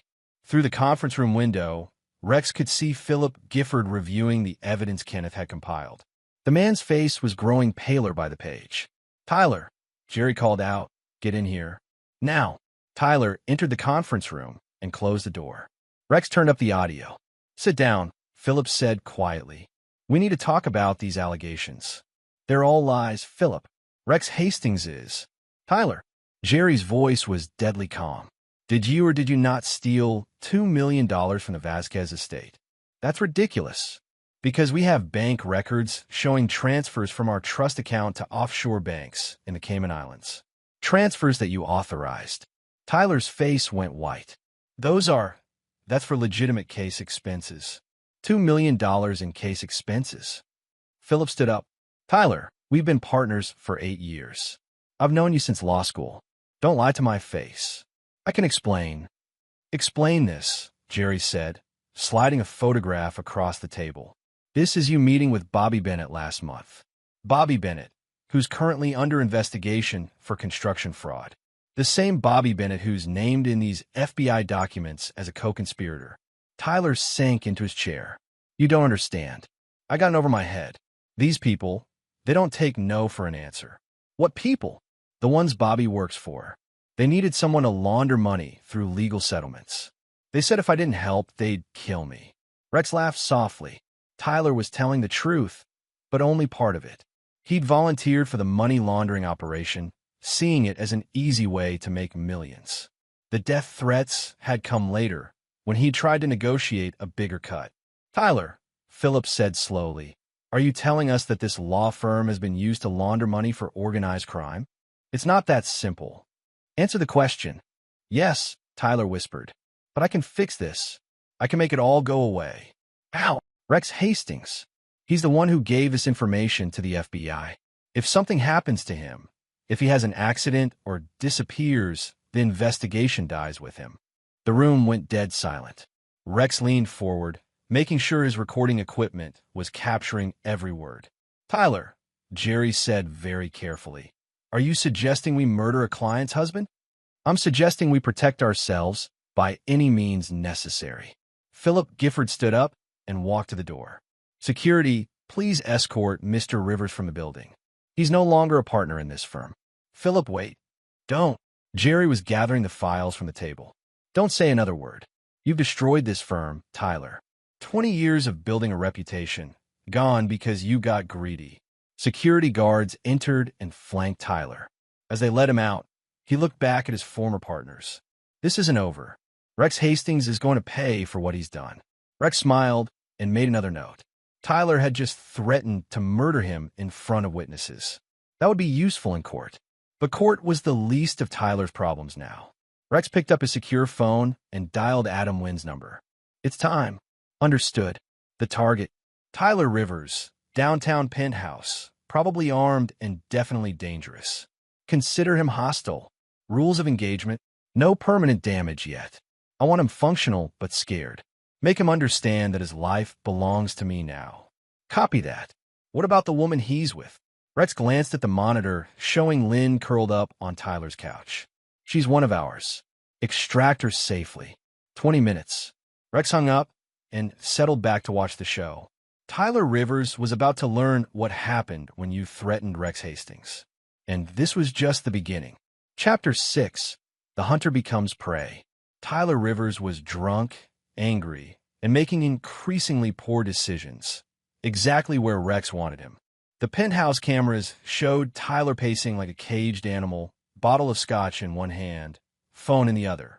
He'd been calling contacts all evening, trying to find someone willing to handle his Rex Hastings problem. So far, he'd struck out. The kind of people who solved problems with violence weren't eager to work with someone under FBI investigation. Lynn sat on the couch, watching Tyler with carefully crafted concern. She'd already planted 3 additional recording devices around the apartment and photographed every document in Tyler's safe. More importantly, she'd convinced Tyler to tell her everything.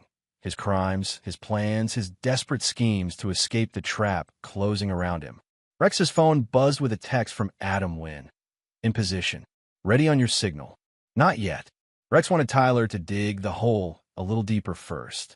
Baby, come sit down, Lynn called out. You're making me nervous. Tyler collapsed beside her, reeking of alcohol. I'm sorry, sweetheart.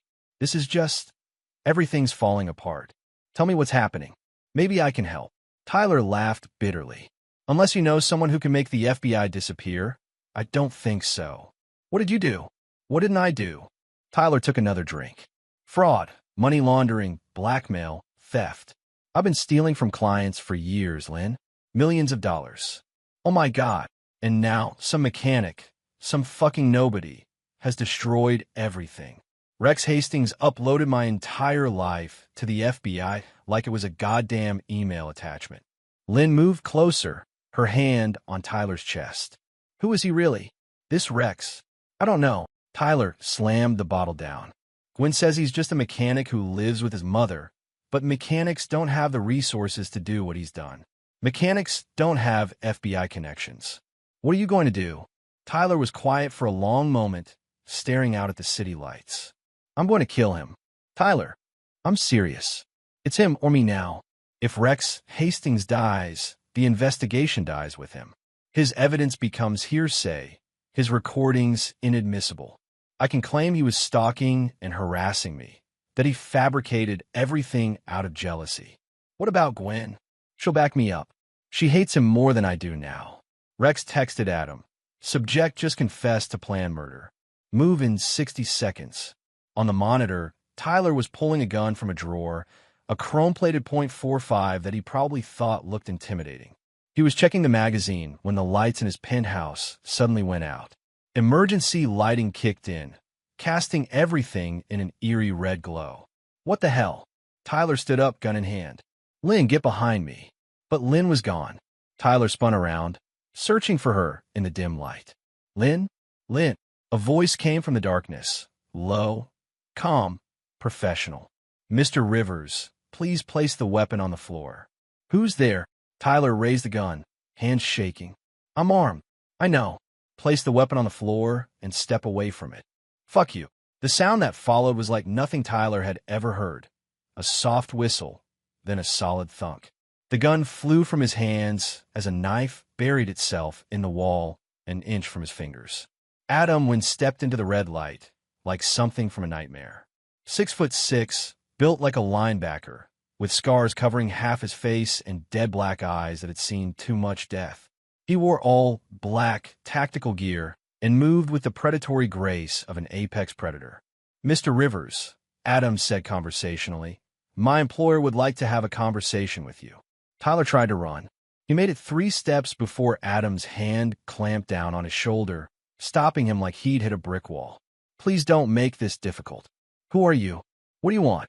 I'm the man your actions have summoned, Mr. Rivers.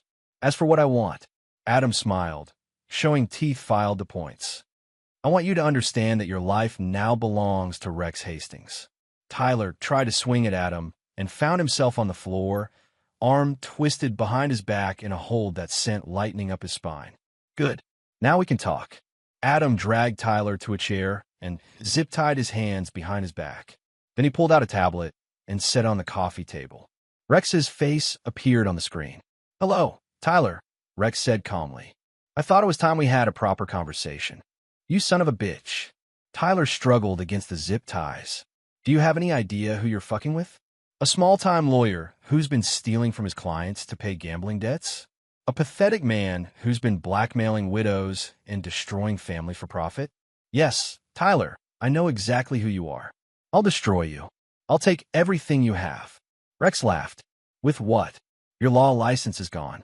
Your firm has disowned you. The FBI has enough evidence to send you to prison for the rest of your life. Your offshore accounts have been frozen. And the people you were laundering money for? They're not very happy with you right now. Tyler's face went white. How do you know about Bobby Bennett? About the construction fraud? About the $15 million you've stolen? Rex's expression never changed. Tyler, I've known everything about you since the day you started sleeping with my wife. That's impossible. Is it? Tell me.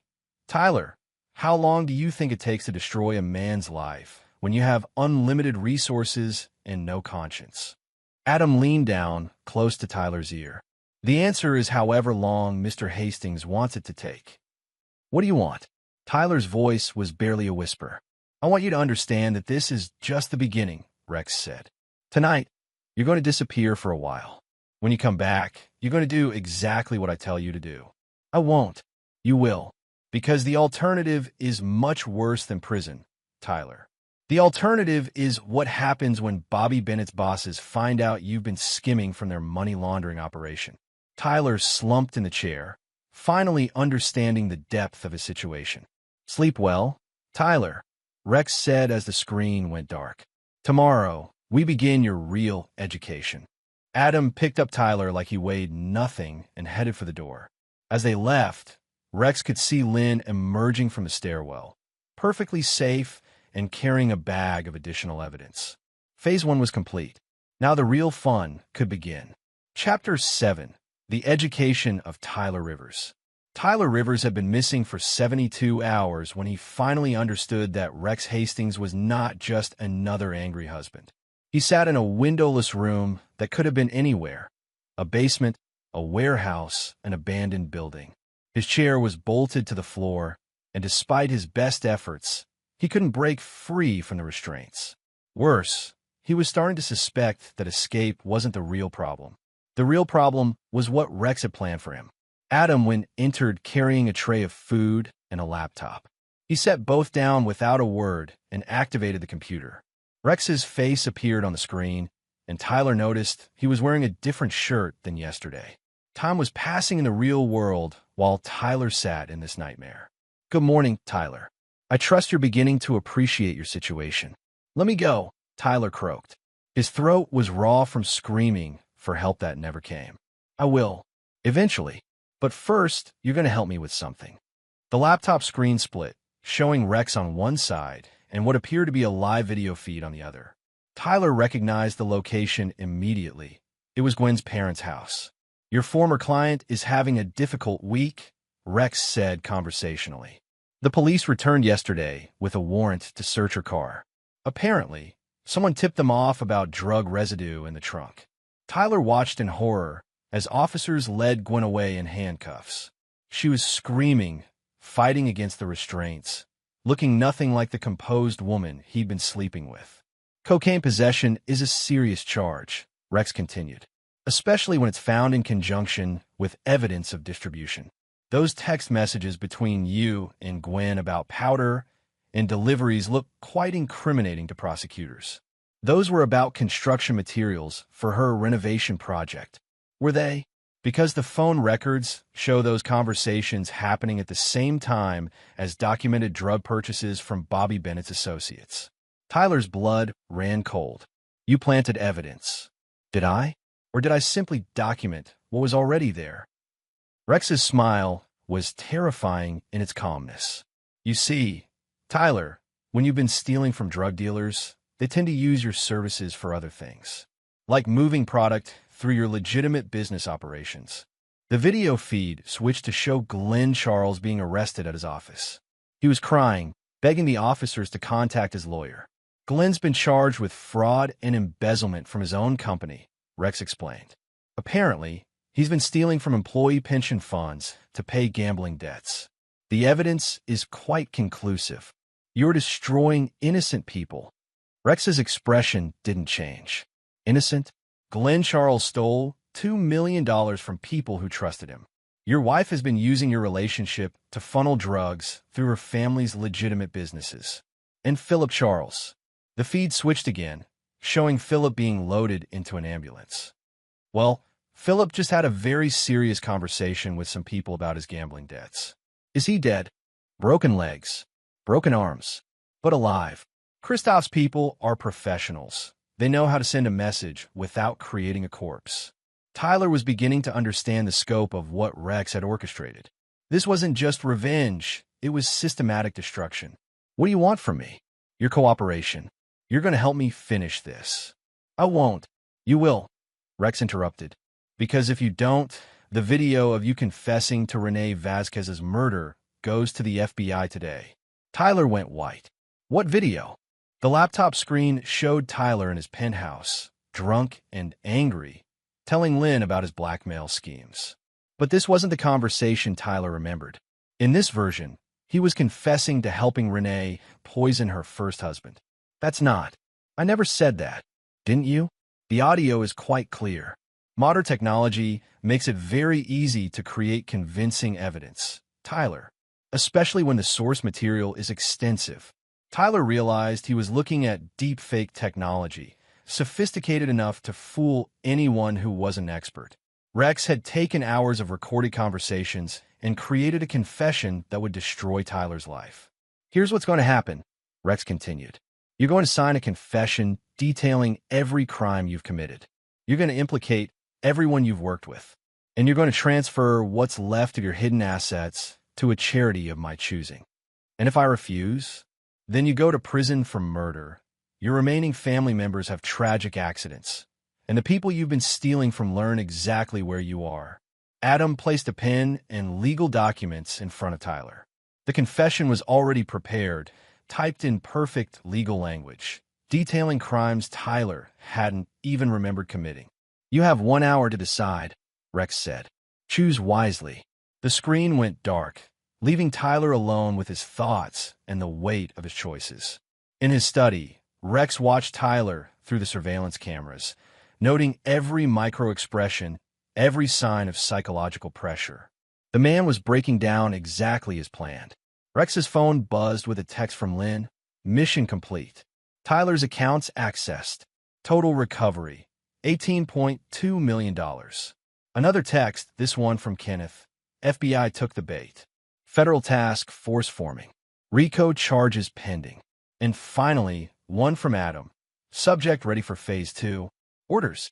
Rex smiled and began typing his response. Tyler Rivers was about to learn that signing the confession was just the beginning of his education. The real lessons were about to start. Chapter 8, the final lesson. Tyler signed the confession after 47 minutes, his hand shaking so badly that his signature was barely legible. He'd read every page twice, understanding that his name on that document meant life in prison even if Rex kept his other promises. But Rex Hastings wasn't finished with him yet.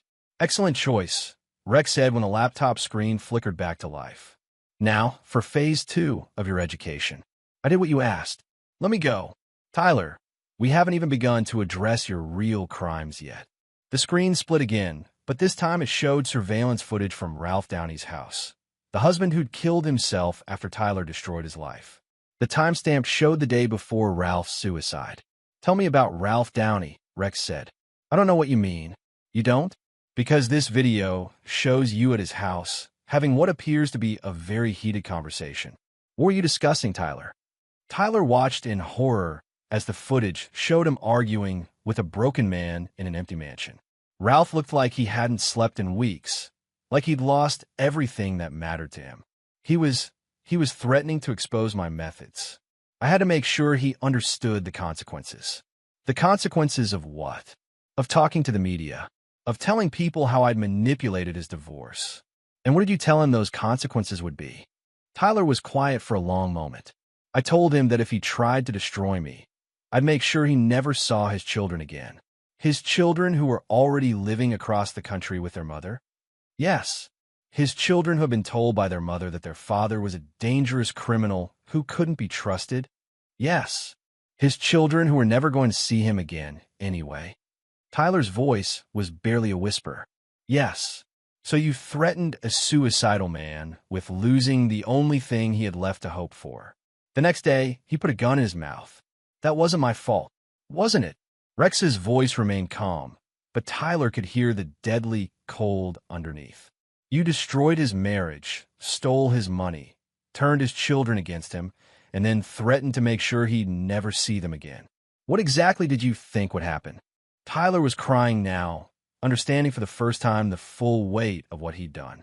I never meant for him to kill himself, but you did mean to destroy him completely. You did mean to take everything that made his life worth living. Yes, Tyler whispered. Good. That's the first honest thing you've said. The video feed changed to show a new location, a cemetery. Rex was standing beside a fresh grave, flowers in his hand. I visited Ralph's grave yesterday, Rex said. Do you know what I found there? Tyler shook his head. Nothing. No flowers, no visitors, no signs that anyone remembered he existed. His children refused to come to the funeral. His ex-wife held a party the day he died. You didn't just kill Ralph Downey, Tyler. You erased him. Rex set the flowers on the grave and looked directly into the camera. That's when I decided that destroying your life wasn't enough. Tyler felt ice water in his veins. What do you mean? I mean that you're going to experience exactly what Ralph experienced. Every feeling, every loss, every moment of despair that led him to put that gun in his mouth. You can't. Can't I? Tell me, Tyler, how long do you think a man like you would last in general population at a federal prison? The implication hit Tyler like a physical blow. Rex wasn't just sending him to prison. He was sending him to die. But I have a better idea, Rex continued. Something more educational. Adam entered the room, carrying what appeared to be a doctor's bag. Tyler tried to struggle as Adam prepared a syringe. Don't worry, Rex said. It's not poison. It's a very special cocktail designed by some very talented chemists. You're going to experience every emotion that Ralph Downey felt in his final weeks. The despair, the hopelessness, the crushing weight of having lost everything that mattered. That's insane, is it? You seem to think driving people to suicide is acceptable business practice. I'm simply giving you a more direct education in the consequences. The needle went into Tyler's arm before he could protest further. The beautiful thing about modern pharmacology, Rex explained as Tyler began to feel the effects, is that we can induce specific emotional states with remarkable precision. Over the next few hours, you're going to feel exactly what your victims felt. Tyler's vision began to blur, and a crushing sense of despair settled over him like a physical weight. Every mistake he'd ever made, every person he'd hurt, every moment of cruelty seemed magnified until it was unbearable. "Please," he whispered, "make it stop." "No," Rex said simply. "This is your education, Tyler. This is what it feels like to be on the receiving end of your particular brand of justice." Hours passed, or maybe days. Tyler couldn't tell anymore. The drugs made time elastic, stretching moments of despair into eternities. He found himself thinking about Ralph Downey, understanding for the first time what that final day must have been like. When the effects finally began to wear off, Tyler was a broken man. He looked up at the camera with hollow eyes. "I understand," he whispered. "Do you? I'm going to prison. I'm going to die there, and no one will remember me." "That's right. But first, you have one more job to do." Tyler didn't ask what it was. He no longer had the strength to fight. "You're going to call a press conference," Rex explained. "You're going to confess to everything.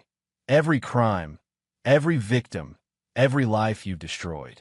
You're going to make sure the families you've hurt get some measure of justice. And then you disappear forever."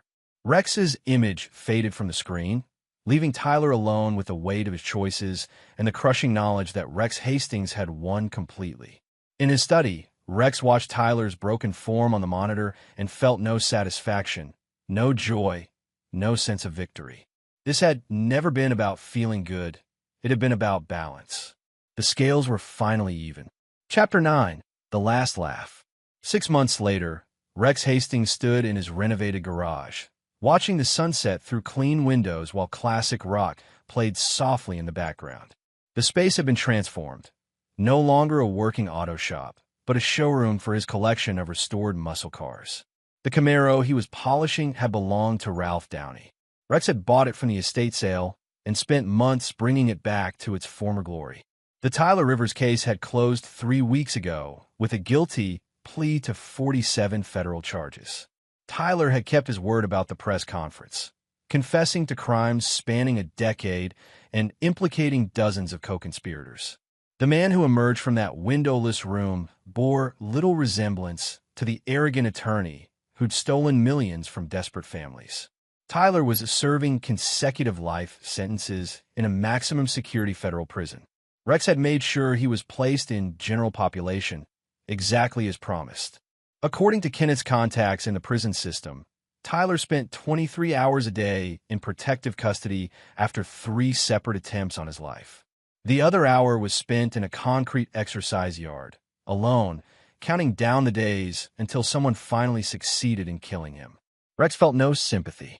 Gwen had lasted 2 months in county jail before hanging herself with a bedsheet. Her suicide note blamed Rex for destroying her family, claiming he'd manipulated her into the affair with Tyler. The note conveniently omitted her plans to steal his assets or her drug distribution activities.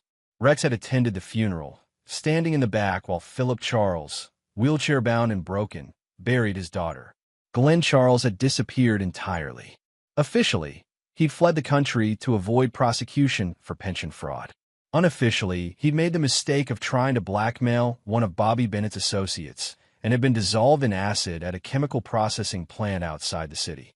Rex neither confirmed nor denied his involvement in Glenn's fate. Philip Charles lived in a nursing home now, his gambling debts having consumed what remained of the family fortune. His broken bones had healed badly, leaving him unable to walk without assistance. Eleanor visited him twice a week, though she'd filed for divorce and moved in with her sister. The Charles family legacy, 3 generations of social prominence, had died with Gwen. The doorbell chimed, interrupting Rex's thoughts. Security monitors showed Kenneth Atkins at the front door, carrying a bottle of expensive scotch and wearing the satisfied expression of a man whose work was finally complete. "Kenneth," Rex said, opening the door. "Right on time.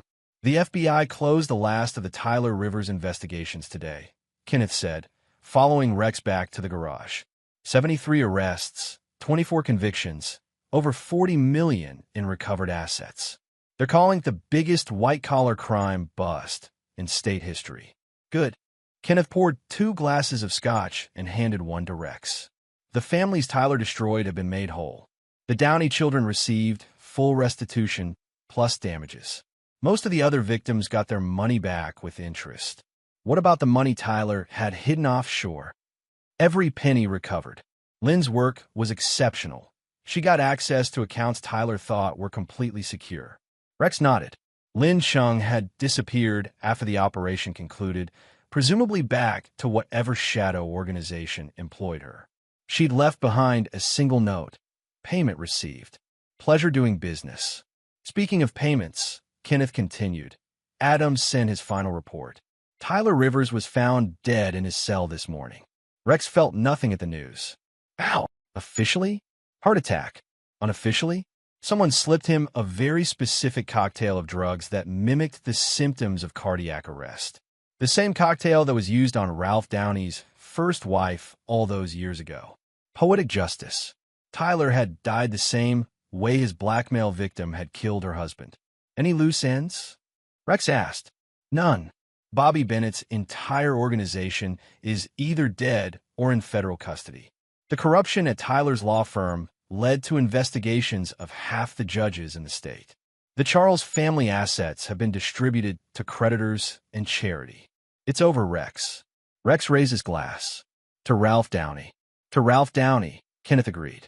They drank in comfortable silence for a while, watching the sun disappear behind the mountains. Finally, Kenneth spoke again. What now? You've spent 2 years orchestrating the most comprehensive revenge in criminal history. What does Rex Hastings do for an encore? Rex smiled, the first genuine smile Kenneth had seen from him in months. I disappear. What do you mean? Rex Hastings, the mechanic, dies in a tragic accident next week. Car explosion. Body too damaged to identify. Closed casket funeral. Very sad. Kenneth raised an eyebrow. And then I become someone else. Someone with a different name, a different history, a different life. The military taught you well. The military taught me that sometimes the only way to win is to disappear completely. Rex walked to a filing cabinet and pulled out a thick folder. Inside were multiple passports, driver's licenses, credit cards, and birth certificates, all with his photo, all completely legitimate, all with different names. I've been preparing for this day since I came home from overseas, Rex explained. Multiple identities, hidden assets, clean extraction routes. By tomorrow night, Rex Hastings will be a ghost. Where will you go? Somewhere warm. Somewhere no one knows my story. Kenneth finished his scotch and stood to leave. It's been an honor working with you, Rex. If you ever need anything, I won't, but thank you. After Kenneth left, Rex returned to polishing Ralph Downey's Camaro. The car was perfect now, every chrome detail gleaming, the engine purring like a predator. Tomorrow, he'd drive it to the cemetery and leave it at Ralph's grave with the keys in the ignition. Someone who appreciated classic cars would find it and give it a good home. Rex's phone buzzed with a final text from an unknown number. The wedding reception was 6 months ago. Did you get the last laugh? Rex smiled and typed his response. The laughter hasn't even started yet. The next morning, local news reported a tragic explosion at Hastings Custom Auto. The owner, Rex Hastings, was presumed dead. His body was never recovered. 3,000 miles away, a man with Rex's face but different identification papers bought a small house on a beach where the sunsets painted the sky in shades of gold and red. He paid cash,